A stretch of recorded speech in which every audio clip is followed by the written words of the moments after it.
एक बड़े ही भोले भाले महात्मा जंगल में एक झोंपड़ी बनाकर भगवान का भजन किया करते थे।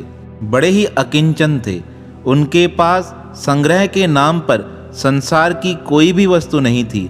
अगर कुछ था तो परमात्मा की एक मूर्ति, और उस मूर्ति की सेवा के लिए थोड़े से साधन थे, जिसमें अगरबत्ती लग जाती थी, धूप बत्ती जल जाती थी। भगवान को भोग के लिए थोड़े बहुत बर्तन थे। एक दिन रात के समय उन संतों की कुटिया पर कोई चोर आ गए। चोरों को देखकर महात्मा को लगने लगा कोई भगवान के भक्त आए हैं। उन्होंने उठकर उन चोरों की सेवा करते हुए कहा, मैं आपकी क्या सेवा कर सकता हूँ? आप कहिए, मैं वो करने को तैयार हूँ। उनकी यह बात सुनकर चोर समझ गए यह तो कोई सच्चे संत हैं। अब तो चोरों ने हास्य करते हुए संत जी से कहा, हम लोग द्वारिका से आ रहे हैं और बद्रीनारायण जाने का मन है। उनकी यह बात सुनकर महात्मा कहने लगे, अगर आपकी आज्ञा हो तो मैं भी आपके साथ बद्रीनाथ चलूं। मैंने भी दर्शन नहीं किया है। बहुत समय से विचार चल रहा था कि बद्रीनाथ जाकर दर्शन करके आऊं। अब चोरों ने जब सुना यह संत हमारे साथ चलने को तैयार है, तब चोरों ने हंसते हुए कहा, आप हमारे साथ चल तो सकते हो, पर एक बात याद रखना, हमारे बारे में किसी को बताना मत। अब संत तो बड़े सीधे साधे थे। वह कहने लगे, मैं आपके बारे में क्यों बताऊंगा? अगर आपकी आज्ञा हो तो मैं आपके साथ चलने को तैयार हूं। अब चोरों ने तो चलने की आज्ञा दे दी। अब संत जी ने अपने ठाकुर जी को झोले में डाल दिया। थोड़े बर्तन थे वह भी डाल दिए। अब चोरों के पीछे पीछे चलने लगे। अब चोर तो बड़े उस्ताद थे। वह तो आए थे चोरी करने। उन्होंने एक अच्छा सा सेठ जी का मकान देखा और मकान के अंदर कूद गए। अब इनको भी इशारा करते हुए कहने लगे, आ जाओ हमारे साथ, हम यहाँ से होकर फिर बद्रीनाथ चलेंगे। अब संत जी तो बड़े सीधे साधे थे। उन्हें क्या पता था यह चोर हैं। अब जैसे ही मकान के अंदर पहुंचे, इतने में सेठ जी को लगा सुबह का समय है, सूर्य नारायण भगवान उदित होने वाले हैं और मैं प्रातःकाल उठकर भगवान का भजन करता हूँ। ऐसा विचार कर संत जी ने सेठ के घर के वृक्ष के नीचे ही भगवान की मूर्ति स्थापित कर दी। भगवान की मूर्ति स्थापित कर ध्यान में बैठ गए। चोर कहने लगे, अरे क्या कर रहे हो? हमें यहाँ से जल्दी निकलना है। अब संत तो भोले वाले थे। वह कहने लगे, मेरा नियम है, जब तक मैं परमात्मा की पूजा न कर लूँ कहीं नहीं जाता हूँ, क्योंकि इस समय सूरज देवता भी आने वाले हैं। थोड़ा ही समय बचा है और ब्रह्म वेला में परमात्मा के नाम जप का बड़ा ही महत्व है। मैं कहीं नहीं जाऊँगा। चोर कहने लगे, तुम बैठे रहो शांति से, जब तक हम घर से अन्य सामान चोरी करके आते हैं, पर कोई भी ऐसा काम न करना जिससे लोग उठ जाएं। अब इस प्रकार चोर कहकर घर के अंदर आ गए चोरी का सामान उठाने। अब संत जी तो बड़े सीधे साधे थे। अपने झोले से एक बर्तन निकाला और बर्तन निकालकर बड़े जोर से बर्तन बजाने लगे। कहने लगे, जय श्री राधे, जय श्री राधे, जय श्री राधे, जय श्री राधे। जब इस प्रकार संत जी जोर जोर से धुनी लगाने लगे, सेठ जी के घर में रहने वाले सारे लोग उठकर संत जी के पास आकर कहने लगे, आप कौन हो? संत जी कहने लगे, मैं तो बद्रीनाथ जा रहा था, कुछ लोग मुझे मिल गए। वह कहने लगे, पहले हम इस घर में चलते हैं, थोड़ा समय यहाँ रहकर फिर हम बद्रीनाथ की ओर निकल जाएंगे।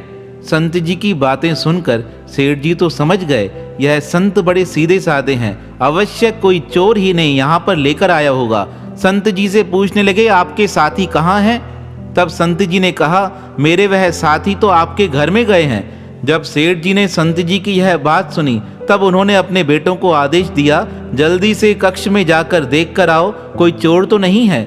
जैसे ही बेटे अंदर गए, उन्होंने कुछ चोरों को पकड़ लिया और उन्हें लाकर संत जी के सामने उपस्थित किया।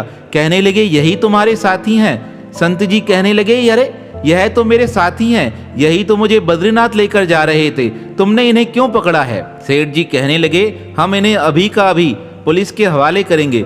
यह चोर हैं और यह झूठ बोलकर आपको यहाँ लेकर आए हैं। तब सेठ जी की बात सुनकर संत जी बड़े भावुक हो गए। वह चोरों की ओर देखकर कहने लगे, क्या सेठ जी सही कहते हैं? आप हकीकत में चोर हो? वह चोर कहने लगे, हमने तो हादसे के कारण तुम्हें अपने साथ ले लिया था। हमें लगा तुम सीधे साधे हो, मार्ग पर तुम हमारे साथ रहोगे, हम तुमसे सारा सामान उठवाएंगे, तुम हमारी मार्ग में सेवा करते चलोगे। पर तुम तो बड़े अजीब निकले, यहाँ मूर्ति स्थापित कर दी और बड़े जोर जोर से भगवान का संकीर्तन प्रारंभ कर दिया। इसके कारण सेठ की नींद खुल गई और हम पकड़ में आ गए हैं। जब चोरों ने इस प्रकार संत जी को उल्हाना दिया तो संत जी कहने लगे, मैं तुम्हें अभी का अभी मुक्त करा सकता हूँ, पर पहले तुम यह वचन दो, आज के बाद कभी कोई चोरी का काम नहीं करोगे। सेठ जी कहने लगे, मैं इन्हें मुक्त नहीं कर सकता, आप कुछ भी कर लो। तब संत जी सेठ जी को प्रेम से कहने लगे, मेरे कहने से इन्हें मुक्त कर दो, आज के बाद कभी यह चोरी का काम नहीं करेंगे। तब वह चोर संत का सानिध्य प्राप्त कर अपने पुराने कर्मों को मेट चुके थे। वह भी संत का आदेश मानकर कहने लगे, हे संत जी, हम सच्ची कहते हैं, आज के बाद कभी कोई चोरी का काम नहीं करेंगे। तब संत जी ने सेठ जी को देखते हुए कहा, आज से तुम इन लोगों को अपने पास नौकरी पे लगा दो। पहले तो सेठ को बड़ा भय लगा, पर संत जी का आदेश मानकर सेठ जी ने उन चोरों को अपने पास खेत में नौकरी पर रख दिया।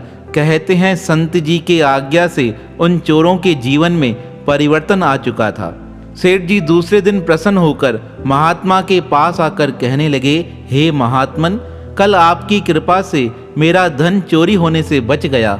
आप जो आदेश दीजिए मैं वह करने को तैयार हूँ। तब संत जी ने कहा, अगर आपको कुछ करने की इच्छा है तो गरीबों का भंडारा कर दो। परमात्मा दीन जनों की सेवा को देखकर बड़े प्रसन्न हो जाते हैं। तब संत जी का आदेश मानकर सेठ जी ने बड़े उत्साह के साथ परमात्मा के नाम से गरीब जनों का भंडारा कर दिया। तो महापुरुषों के संग से व्यक्तियों का जीवन परिवर्तित हो जाता है। उन चोरों को थोड़ा समय ही संत का संग मिला और उस संग के प्राप्त होते ही उन्होंने चोरी का कार्य छोड़ दिया।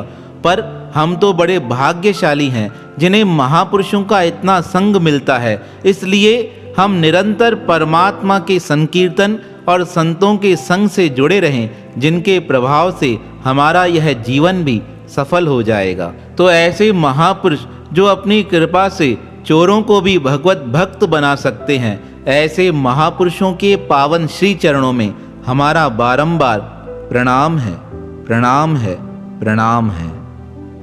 राजा अम्बरीश से जब दुर्वासा जी क्रोधित हो गए, उन्होंने अनेक वर्षों तक तपस्या की और भगवान से यही वरदान मांगा कि अम्बरीश राजा के 10,000 जन्म हो।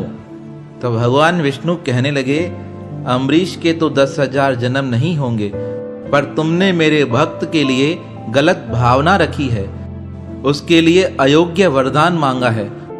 अब मैं तुम्हें वरदान देने तो आया हूँ, वरदान देने से पीछे तो नहीं हटूंगा, पर मेरे भक्त अम्बरीश के 10,000 जन्म नहीं होंगे, उसके बदले मैं 10 जन्म लेकर लोगों का कल्याण करूंगा। कहते हैं राजा अम्बरीश के 10,000 जन्म मिटाने के कारण परमात्मा 10 बार धरती पे जन्म लेके आए।